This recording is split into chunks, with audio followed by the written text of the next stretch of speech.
Thanks, Chair.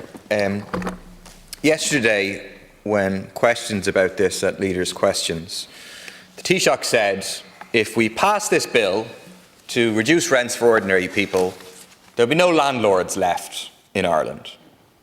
Across the country, thousands, maybe tens of thousands of people who are struggling to pay €2,000, €2,500 in rent a year. Others who are living at home well into their late 20s, well into their 30s because they can't afford to get out to rent. What those people are thinking is, Taoiseach, don't threaten us with a good time. It was a comment that encapsulated in one sentence the ideology and the approach of the government in relation to housing. That the only conceivable way to provide homes for people is not to consider housing as a basic right, but as a commodity that must be provided for profit in the market. That's the essence of the government's approach to housing. So we have to incentivise developers to build homes for profit by shovelling public money at them. And we have to incentivise landlords to provide the service that landlords provide by not saying that rents should be linked to what people can afford to pay, but saying that landlords are free to charge whatever the market says that they can get away with. That's the essence of what the government's approach is. But it begs the question, what service do landlords provide? What wealth do landlords produce in this economy? What added benefit is created by having a class of landlords? Nothing. That's the truth. There is no added benefit by having this layer of corporate landlords in our society. The truth is that landlords, big corporate landlords as a class, are parasitical on the economy. They're taking money out of the economy, generated by workers creating wealth, and keeping it to themselves. €1 billion a year almost in various state supports, public money going into the pockets of landlords. Billions of euros of ordinary workers going into the pockets of landlords. And that amount of money has exploded over the course of the last 10 years. So let's say hypothetically that the Taoiseach is right. Let's say that we pass a law to say that actually rent should be at a level that people can afford to pay. Very radical idea. And let's say that the Taoiseach's nightmare scenario is correct and every landlord in the country leaves the market. What are they going to do? Pack up the apartments into their bags, off to wherever they go, strap the houses to their backs, off to America, Germany, where the corporate landlords are based? No, they can't take their properties with them. The key point is what will happen to the tenants. But the state can say, the state should say, that for small landlords, we have no problem with small landlords. But if small landlords cannot afford to operate on the basis of renters being able to afford to rent and not be crucified, okay, we understand. The state should simply agree to buy those homes at market rate from the small landlords who want to get out and turn that into public housing, keeping the tenants in situ. There you go, no crisis. And when it comes to the corporate landlords, to the Oireachtas, the Kennedy Wilsons and the rest of them, well, we think we should follow the example of what the people in Berlin voted to do. Expropriate them. Nationalise them. They're not providing any social use for ordinary people. None whatsoever. We should take them into public ownership. We should turn them into public housing, again, on the basis of affordable rents, and create a universal model of public housing where housing is not seen and treated as a commodity for profit, but instead as a basic right for people. That's the difference of approach between us thinking about the interests of ordinary people and the government saying we have to shape the market in such a way to enable these people to make as much profit as is possible. And of course, there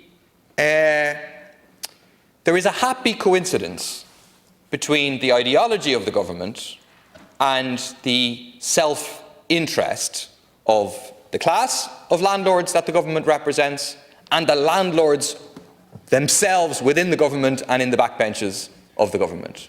Their interests all happens to coincide. Because this isn't just a government for landlords, in fact it's a government by landlords. Last night the government won on the motion of confidence by 19 votes.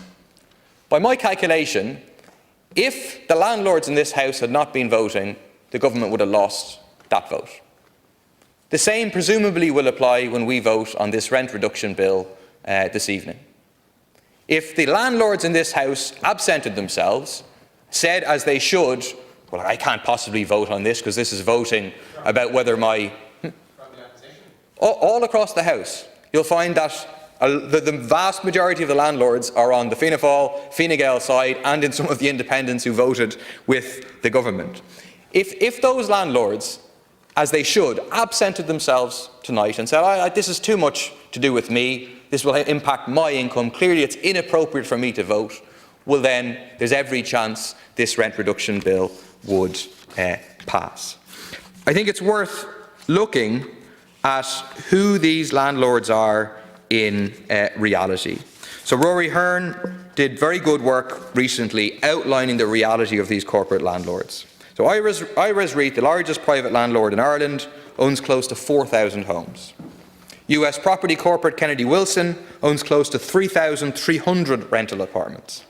Irish property investor Urbeo is developing build-to-rent units, advertising a studio in City West, in my own constituency, for €1,500 a month, a two-bed apartment for €2,000 a month. US fund Greystar pre-bought 342 apartments currently being built in Griffith Avenue, advertised for a one-bed at €2,140.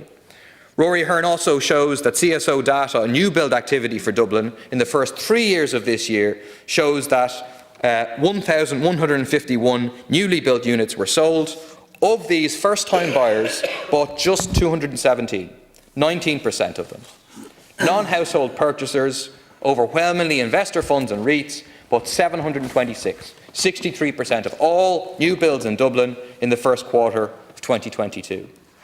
And these people, these corporations, are getting massive public funds. Oireachtas got 8.7 million in rental income from the state via HAP in the first half of 2021. Fine Gael and Fianna Fáil have turned the Irish state into a vast funnel through which it can direct public monies to landlords. The Housing for All plan is completely dependent on the private market and on global investor vulture funds in particular. Of the €12 billion a year required to build the planned 33,000 homes each year, 10 billion of it will come from private capital sources. Of this, I quote, the majority will be required from international sources coming from well-established investors. So the private market and investors are to provide 83% of new homes, with the state playing a small role, less than 1/5 of all new building. Again, it encapsulates the disaster of the for-profit, market, commodity-driven approach to the housing crisis, which is why the crisis gets worse and worse and worse, day by day, week by week, month by month. I think we can hit the government bingo later on that you will say this is unconstitutional. It's an interference with the right to private property. We dispute that. We think the government should do it. I think the government should then defend the case in the Supreme Court if that's where it goes. But even if we say you're right, okay, well that's precisely why we have a bill to insert the right to housing into the Constitution. Because we think the vast majority of people out there would agree that the right of ordinary people to housing comes before the supposed right of vulture funds, of cuckoo funds and others to maximise their profits. The final point I want to make is that obviously the government won the confidence motion last night. I still don't think that they have the confidence of ordinary people. And as the slogan of the Arab Spring goes, what the Parliament does, the streets can undo. This is now a weak government. It's a government that can be pressured and pushed from below if we manage to build a cost of living and housing movement like we did with the water charges. Such a movement, which has a protest at 5 o'clock in front of the Dáil today, and a major national protest on Saturday, September 24th, can force concessions out of this government and will, at a certain time, bring this government down and open the possibility of a government that does not govern in the interests of the big corporate landlords, but instead in the interests of ordinary renters.